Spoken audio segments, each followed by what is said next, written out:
എത്ര പേര് മരിച്ചു എന്ന് ഈ മുഖ്യമന്ത്രി വൈകുന്നേരം 6 മണിക്ക് വന്ന് പത്രസമ്മേളനം നടത്തിയത് ഏത് റിപ്പോർട്ടിന്റെ അടിസ്ഥാനത്തിലാ?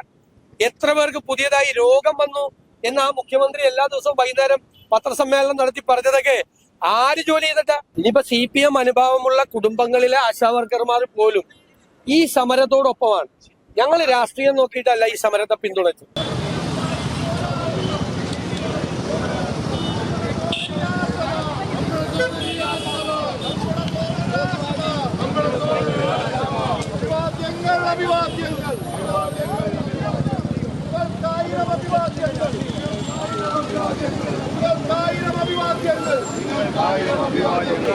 അടിയുണ്ടാക്കല്ലേ അവിടെ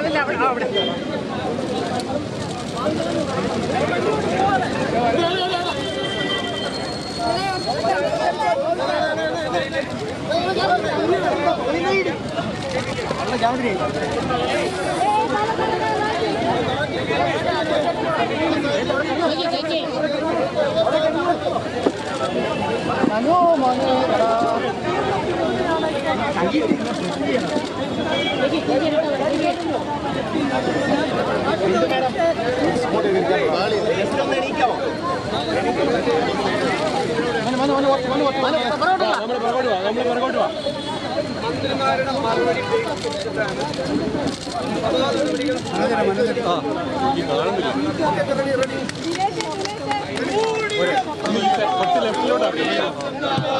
പ്രിയമുള്ള എൻ്റെ സഹപ്രവർത്തകരെ, ദയവായി സാവകാശമൊക്കെ കൊടുക്കണം.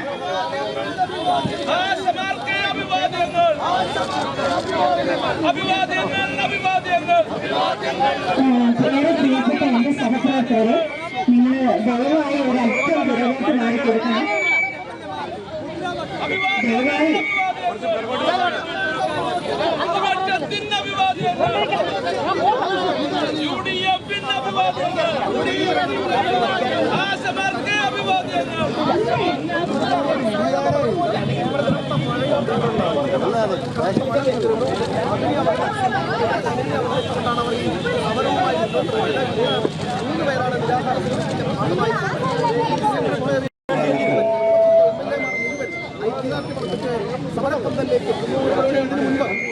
എല്ലാവരും ഇവിടെ എത്തിച്ചേർന്നിരിക്കാൻ സഭ ബഹിഷ്കരിച്ചുകൊണ്ട് പ്രതിപക്ഷ നേതാവ് ശ്രീ VD സതീശൻ MLA ഒപ്പം ബാക്കി എല്ലാ MLA-മാരും എത്തിച്ചേർന്നിരിക്കുകയാണ്.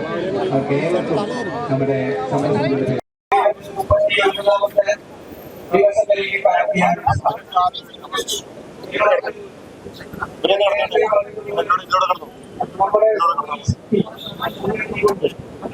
ന്യായമായ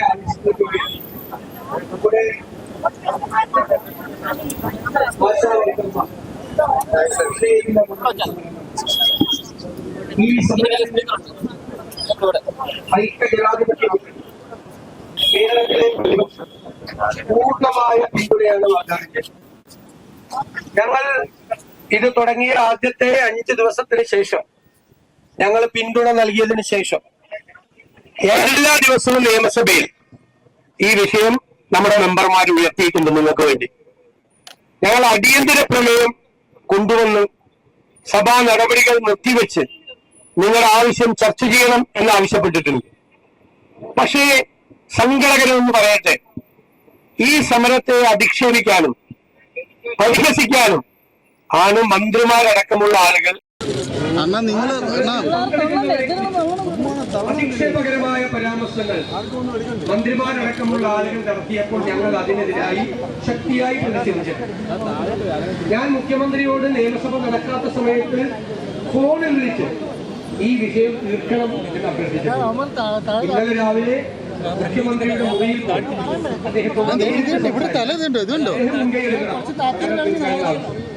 അതിനെ തുടർന്നാണ് ഇന്നലെ 2 ചർച്ചകൾ നടത്തി. ദൗർഭാഗ്യവശാൽ ആ ചർച്ചകൾ പരാജയപ്പെട്ടു. നിരന്തരമായി നടക്കുന്ന ചർച്ചകളിലൂടെയാണ് ഇതിന് പരിഹാരം ഉണ്ടാകുന്നത്. അപ്പൊ തീർച്ചയായും ഞങ്ങൾ വീണ്ടും ആവശ്യപ്പെടുന്നു, മുഖ്യമന്ത്രിയുടെ നേതൃത്വത്തിൽ തന്നെ മുൻകൈയെടുത്ത് ഈ പ്രശ്നത്തിന് പരിഹാരം ഉണ്ടാക്കാൻ വേണ്ടി ശ്രമിക്കണം. ഞാൻ അന്നും നിങ്ങളുടെ യോഗത്തിൽ വെച്ച് പറഞ്ഞു, ഈ വിഷയത്തിന് പരിഹാരം ഉണ്ടാക്കിയാൽ ഗവൺമെന്റിനെയും മുഖ്യമന്ത്രിയെയും ആദ്യം അഭിനന്ദിക്കുന്നത് കേരളത്തിലെ പ്രതിപക്ഷമായിരിക്കും. ഞങ്ങൾക്ക് ഇതിൽ രാഷ്ട്രീയമില്ല. നിങ്ങളുടെ ആവശ്യമാണ്. ഈ ആവശ്യം നിങ്ങൾ എന്തെല്ലാം ജോലിയാണ് ചെയ്തുകൊണ്ടിരിക്കുന്നത്, നിങ്ങളുടെ ജോലി ഭാരം എന്താണ്, അതിന് തത്തുല്യമായ തരത്തിലുള്ള നീതിപൂർവമായ ഒരു വേതനം നിങ്ങൾക്ക് ഉണ്ടാകണം, റിട്ടയർമെന്റ് ബെനിഫിറ്റുകൾ ഉണ്ടാകണം തുടങ്ങിയ കാര്യങ്ങളെല്ലാം ഫലപ്രദമായി ഞങ്ങൾ അവതരിപ്പിക്കുന്നു. തുടർച്ചയായി നിങ്ങളെ മന്ത്രിമാരടക്കമുള്ള ആളുകൾ പരിഹസിക്കാൻ തുടങ്ങിയപ്പോഴാണ് ഇന്ന് ഈ സമരത്തിൽ ഒരു സുപ്രധാന ദിവസം കൂടിയാണ്. ഒരു വഴിത്തിരിവാണ് ഈ സമരത്തിൽ. ഇന്ന് 3 സഹോദരിമാർ നിങ്ങൾ അനിശ്ചിതകാല നിരാഹാര സത്യാഗ്രഹം നടത്തിയ ഈ കൊടും ചൂടിൽ ചിലപ്പോൾ രാത്രി ഉണ്ടാകുന്ന മഴയത്തും വെയിലത്തിരിക്കുക. അപ്പൊ എന്നിട്ട് നിങ്ങളെ പരിഹസിക്കുക കൂടി ചെയ്തപ്പോഴാണ് ഞങ്ങൾ മന്ത്രിമാരുടെ മറുപടികൾ ബഹിഷ്കരിച്ചു. ഞങ്ങൾ അവിടെ നിന്ന് നിങ്ങളെ അഭിവാദ്യം ചെയ്യാൻ, അനിശ്ചിതകാല നിരാഹാരം കിടക്കുന്ന പ്രിയപ്പെട്ട സഹോദരിമാരെ അഭിവാദ്യം ചെയ്യാൻ ഞങ്ങൾ ഇവിടെ എത്തിയത്. ഞങ്ങൾക്ക് ഒന്നേ പറയാനുള്ളൂ, കൂടെ ഉണ്ടാകും. ഇതിന് ന്യായമായ പരിഹാരം ഉണ്ടാകുന്നത് വരെ നിങ്ങളുടെ കൂടെ ഉണ്ടാകും. അത് പരിഹാരം ഉണ്ടാക്കണമെന്ന് എപ്പോഴും വിനയപൂർവ്വം ചർച്ചകൾ തുടരണം. ഒന്നുകൂടി മുന്നേറണം. പരിഹാരം ഉണ്ടാകണം. കാര്യങ്ങൾ കേന്ദ്ര ഗവൺമെന്റും തരണം. അവർ ഇൻസെന്റീവ് വർദ്ധിപ്പിക്കാം എന്ന് പറഞ്ഞിട്ടുണ്ട്. എത്ര വർദ്ധിപ്പിക്കുമെന്നോ, എന്ന് വർദ്ധിപ്പിക്കുമെന്നോ, എങ്ങനെ വർദ്ധിപ്പിക്കുമെന്നോ അവരും പറഞ്ഞിട്ടുണ്ട്. നിങ്ങൾക്കറിയാം, ഞങ്ങൾ പ്രതിപക്ഷ MLA-മാർ നിയമസഭയിൽ നിങ്ങൾക്ക് വേണ്ടി പോരാടുമ്പോൾ, പുറത്ത് നിങ്ങൾക്ക് വേണ്ടി പോരാടുമ്പോൾ, നമ്മുടെ പ്രിയപ്പെട്ട UDF MP-മാർ പാർലമെന്റിനകത്തും പാർലമെന്റിന് പുറത്തും നിങ്ങൾക്ക് വേണ്ടി പോരാട്ടം നടത്തുന്നുണ്ട് എന്ന് ഞാൻ സന്തോഷപൂർവ്വം അറിയിക്കുന്നു. അവർ നടത്തിയ പോരാട്ടത്തിന്റെ ഫലമായിട്ടാണ് കേന്ദ്ര ആരോഗ്യമന്ത്രി പാർലമെന്റിൽ കേന്ദ്ര ഇൻസെന്റീവ് വർദ്ധിപ്പിക്കും എന്നുള്ളൊരു തീരുമാനം പ്രഖ്യാപിച്ചിട്ടുള്ളത്. അവരാണ് നിങ്ങൾ ഈ സെക്രട്ടേറിയറ്റിന്റെ മുന്നിൽ നടത്തുന്ന ഈ സമരത്തെ നമ്മുടെ രാജ്യത്തിന്റെ ശ്രദ്ധയിൽ കൊണ്ടുവന്നത് നമ്മുടെ MP-മാരാണ് എന്ന് ഞാൻ അഭിമാനത്തോടെ പറയുന്നു. MP-മാരായ സുഹൃത്തുക്കളോട് ഞാൻ പ്രത്യേകമായി നിങ്ങൾക്ക് വേണ്ടി നന്ദി പറയുന്നു. കേരളത്തിലെ പ്രതിപക്ഷ MP-മാരും MLA-മാരും ഈ പ്രശ്നത്തിന് ശാശ്വതമായ പരിഹാരമുണ്ടാകുന്നത് വരെ കേന്ദ്രത്തിൽ നിന്നും കേരളത്തിൽ നിന്നും നിങ്ങളുടെ അവകാശങ്ങൾ നേടിയെടുക്കാൻ നിങ്ങളോടൊപ്പം ഉണ്ടാകും എന്ന വാക്ക് പറഞ്ഞുകൊണ്ട് എല്ലാ അഭിവാദ്യങ്ങളും നിങ്ങൾക്ക് അർപ്പിച്ചുകൊണ്ട് ഞാൻ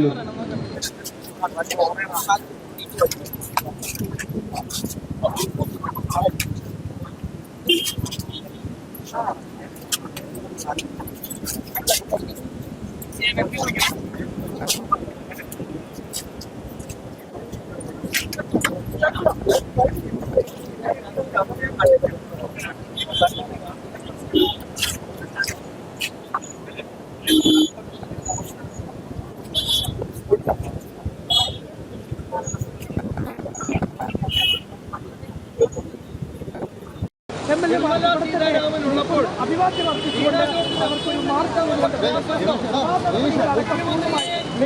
കൊണ്ടാണ് ഇവിടേക്ക് ഏതായാലും ഗവൺമെന്റിലെ കേന്ദ്രത്തിലുള്ള സ്വാധീനം വിമാനത്താവളത്തിൽ വെച്ച് ഗവർണർ പറയുന്നു. നാളെ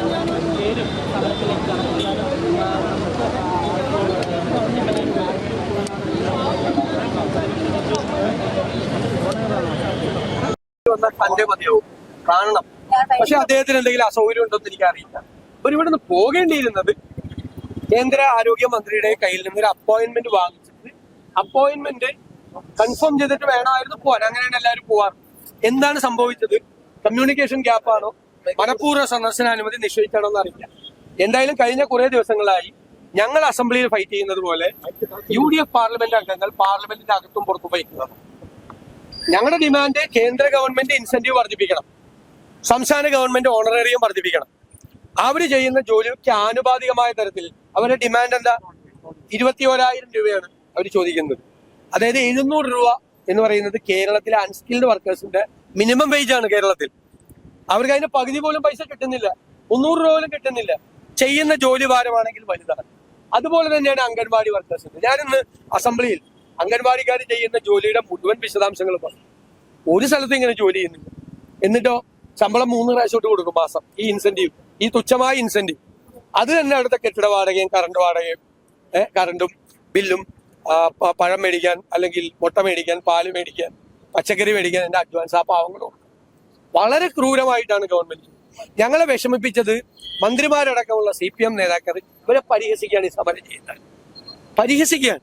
എന്തിനാണ് സമരം ചെയ്യുന്നവരെ ഇതിനകത്ത് തുടക്കത്തിൽ പറഞ്ഞ ഒരു കാര്യം ഇവർ ഡ്യൂപ്ലിക്കേറ്റ് ആളുകളാണ് എന്നുള്ളതായിരുന്നു. പിന്നീട് ഒറിജിനൽ ആണെന്ന് അംഗീകരിച്ചുകൊണ്ട് ഇന്നലെ ചർച്ചയ്ക്ക് വിളിച്ചു. ഇപ്പോൾ പറയുന്നത് 26,000-ൽ ഫലം വരുന്ന ആശാവർക്കർമാരിൽ ഭൂരിഭാഗം ഞങ്ങൾക്കൊപ്പമാണ് എന്നുള്ളതാണ്. എന്താണ് അല്ല, ഒരാൾ ഇവരുടെ ഒപ്പം ഇല്ല. ഇനിയിപ്പോ CPM അനുഭാവമുള്ള കുടുംബങ്ങളിലെ ആശാവർക്കർമാർ പോലും ഈ സമരത്തോടൊപ്പമാണ്. ഞങ്ങൾ രാഷ്ട്രീയം നോക്കിയിട്ടല്ല ഈ സമരത്തെ പിന്തുണച്ചത്. ഞങ്ങൾ ഈ സമരം ന്യായമാണ് എന്ന് തോന്നിയപ്പോഴാണ് ഞങ്ങൾ ആ സമരത്തെ പിന്തുണച്ചത്. ഞങ്ങൾ നന്നായിട്ട് ആശാവർക്കർമാരുടെയും അംഗൻവാടി ജീവനക്കാരുടെയും ജോലി ഭാരത്തെ കുറിച്ച് നന്നായി പഠിച്ചു. അവർ ചെയ്യുന്ന ജോലി നമ്മൾ വിഷമിക്കും. നമ്മൾ 12-14 മണിക്കൂറാണ് അവർ ജോലി ചെയ്യുന്നത്. അതിന് ന്യായമായ പരിഹാരം കിട്ടണം അവരുടെ ഡിമാൻഡ്. അതുകൊണ്ടാണ് ഞാൻ കേരള ചരിത്രത്തിൽ ഉണ്ടായിട്ടില്ലല്ലോ, ഞാൻ നേരിട്ട് മുഖ്യമന്ത്രിയുടെ പോയി കണ്ട് സന്ദർശിച്ച് ഇതിന്റെ അകത്ത് മുൻകൈ എടുക്കണമെന്ന്.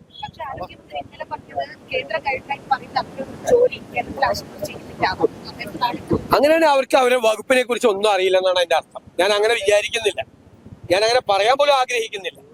അതായത് ഗ്ലോബൽ ഹെൽത്ത് ലീഡേഴ്സ് എന്നാണ് ആശാ വർക്കർമാരെ വിശേഷിപ്പിച്ചത് കേരളത്തിൽ. കോവിഡ് കാലത്ത് ഇതല്ലല്ലോ പറഞ്ഞത്. കോവിഡ് കാലത്ത് പലരും റോഡിൽ ഇറങ്ങാതെ നിൽക്കുന്ന സമയത്ത് ഈ റോഡിൽ ഈ പാവം സ്ത്രീകൾ മാത്രമല്ല ഉണ്ടായുള്ളൂ. കോവിഡ് ബാധിച്ച ഒരാൾ വന്ന് അടുത്ത വീട്ടിൽ താമസിക്കണമെങ്കിൽ അവിടെ വന്ന് ബഹളം ആളുകൾ ഉണ്ടാക്കുന്ന കാലത്ത് ഈ പാവപ്പെട്ടവരാണ് കോവിഡ് ബാധിച്ച വീടുകൾ കയറി ഇറങ്ങിയത്. കോവിഡ് മൂലം മരിച്ചവരുടെ ആളുകളുടെ ശവസംസ്കാര കർമ്മങ്ങൾക്ക് നേതൃത്വം കൊടുത്തതും എത്ര പേര് മരിച്ചുവെന്ന് ഈ മുഖ്യമന്ത്രി വൈകുന്നേരം 6 മണിക്ക് വന്ന് പത്രസമ്മേളനം നടത്തിയത് ഏത് റിപ്പോർട്ടിന്റെ അടിസ്ഥാനത്തിലാണ്? എത്ര പേർക്ക് പുതിയതായി രോഗം വന്നു എന്ന് ആ മുഖ്യമന്ത്രി എല്ലാ ദിവസവും വൈകുന്നേരം പത്രസമ്മേളനം നടത്തി പറഞ്ഞതൊക്കെ ആര് ജോലി ചെയ്തിട്ടാ? CPM-ന്റെ ഏരിയ കമ്മിറ്റി സെക്രട്ടറിയും ലോക്കൽ കമ്മിറ്റീസ് റിപ്പോർട്ട് ചെയ്തിട്ടാണോ മുഖ്യമന്ത്രി വൈകുന്നേരം 6 മണിക്ക് വന്ന് നമ്മളോടൊക്കെ ഇത്രയും പേര് ഇന്ന് മരിച്ചു, ഇത്രയും പേർക്ക് രോഗം ഉണ്ടായെന്ന് പറഞ്ഞ അത് ഈ പാവങ്ങള് ആ കാലത്ത് ജീവൻ പണയം വെച്ച് വീടുകൾ കയറി ഇറങ്ങിയിട്ടാ? അഹങ്കാരം പറയരുത്, ഇത്രയും ഞാൻ പറയും. ഈ ചോദ്യത്തിന്റെ എന്റെ മറുപടി അതാ, അഹങ്കാരം പറയരുത്. പെർമിഷൻ ഇല്ലാതെയാണ് മന്ത്രി പോയതെങ്കിൽ മറ്റെന്തെങ്കിലും ആവശ്യത്തിന് പോവുകയും ഇത് ചർച്ചയ്ക്ക് പോകുകയാണെന്ന് തെറ്റിദ്ധരിപ്പിക്കുകയും ചെയ്യുന്ന പ്രദേശം വരുന്നു. അങ്ങനെയൊന്നും വിചാരിക്കാൻ പോലും ഞാൻ ആഗ്രഹിക്കുന്നില്ല. പക്ഷേ ഒരു സംസ്ഥാന ആരോഗ്യമന്ത്രി ഒരു കേന്ദ്ര ആരോഗ്യമന്ത്രിയെ കാണാൻ പോകുമ്പോൾ അപ്പോയിന്റ്മെന്റ് എടുത്തിട്ടാണ് പോകുന്നത്, അല്ലെ? ഞങ്ങള് പോലും ഇപ്പോ പാർട്ടി നേതാക്കന്മാരെ കാണാൻ ഇവിടെ നിന്ന് പോകണമെങ്കിൽ അവിടെ ചെന്നിട്ടല്ല അപ്പോയിന്റ്മെന്റ് ചോദിക്കുന്നത്. ഇവിടെ നിന്ന് അപ്പോയിന്റ്മെന്റ് എടുത്ത് അവർ കൺഫേം ചെയ്താലേ ഞങ്ങള് പ്ലെയിൻ കയറോ ട്രെയിൻ കയറോ ചെയ്യുള്ളൂ. മനസ്സിലായില്ലേ? അപ്പൊ അതെന്താണ് സംഭവിച്ചതെന്ന് എനിക്ക് അറിയാത്തതുകൊണ്ടാണ് ഞാൻ അതിൻ്റെ അകത്ത് എന്ത് കമ്മ്യൂണിക്കേഷൻ ഗ്യാപ്പാണ് ഉണ്ടായതെന്ന് അറിയാത്തതുകൊണ്ട്. നാച്ചുറലായിട്ട് നമ്മൾ വിചാരിക്കുന്നത് എന്താ, ആരോഗ്യമന്ത്രിയെ കാണാൻ പോകുമ്പോൾ ഇവിടുന്ന് അപ്പോയിന്റ്മെന്റ് എടുത്തിട്ടായിരിക്കും പോയെന്നാണ്, അല്ലെ? അറിയില്ല എന്താണ് സംഭവിച്ചത്. അല്ല, അവിടെ പോയിട്ട് നോക്കാം, അപ്പോയിന്റ്മെന്റ് അവിടെ പോയി നോക്കാമെന്ന് പറഞ്ഞാണ് ഇവിടുന്ന് പോയത്. അങ്ങനെ സാധാരണ ആരും പോവാറില്ല. അതെനിക്ക് അറിയില്ല എന്താണ്, അത് പരിചയക്കുറവാണെന്ന് അറിയില്ല.